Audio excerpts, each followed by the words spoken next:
All right, we're back. American Gravy here, and the Gruel family. So one and the same, right?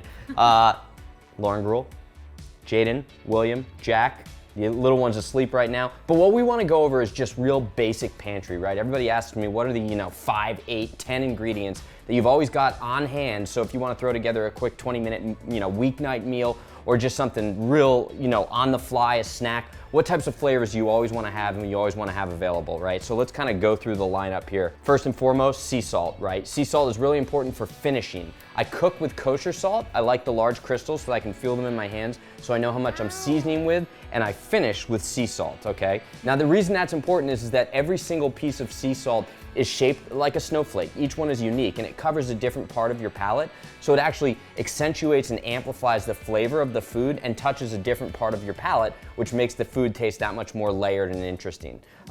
Next, high quality vinegar.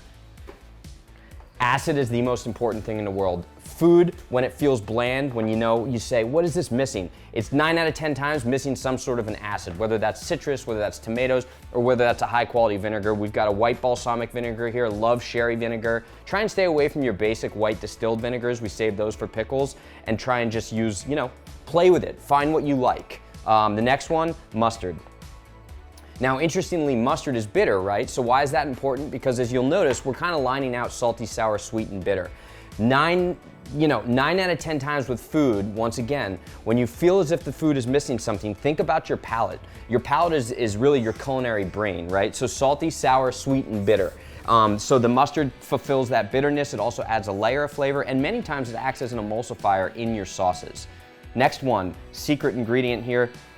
This is a kimchi paste, right? Or I'm sorry, gochujang, which is, I say, a kimchi paste that you can use it in kimchi. It's a Korean fermented red pepper paste.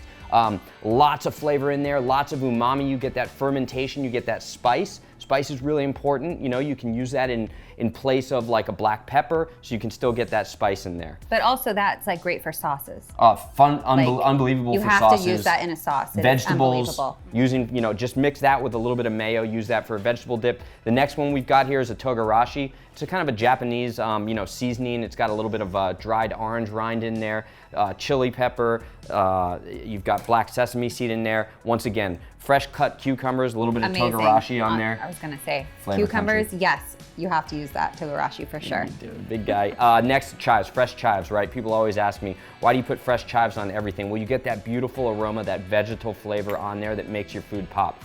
You don't see fat here, right? Everybody says fat is flavor. Well, not necessarily. This is a great way of doing low-calorie cooking with lots of layers of flavor. And then we use sriracha as another chili paste that you can use in here. The reason I love sriracha is you get that deep fermented garlic flavor in there as well, right? So right, yeah. With the garlic, you're talking aromatics. Like universal. I feel like I could use sriracha on like not only Asian food, but like Mexican food, just standard quesadillas, anything that I want. 100%. Yeah. And then this last piece here, okay? This is a microplane. You need this in your kitchen at all times. You use this to zest citrus, and the oils on the outside of citrus, those create all of the flavors in your food. So when you finish your food, in addition to the sea salt, you want to zest some citrus over at the end. It makes it pop with flavors. It adds that whole aroma. It basically perfumes your food, and then there's even a little more acid in there to cut through the richness of the food. You agree? Yep. Don't forget your zesting. I feel like people always forget that, so that's good. Bingo. So you've got that in your pantry. Oh, and the ladder. And then we lost a child, so try and keep all your children in line.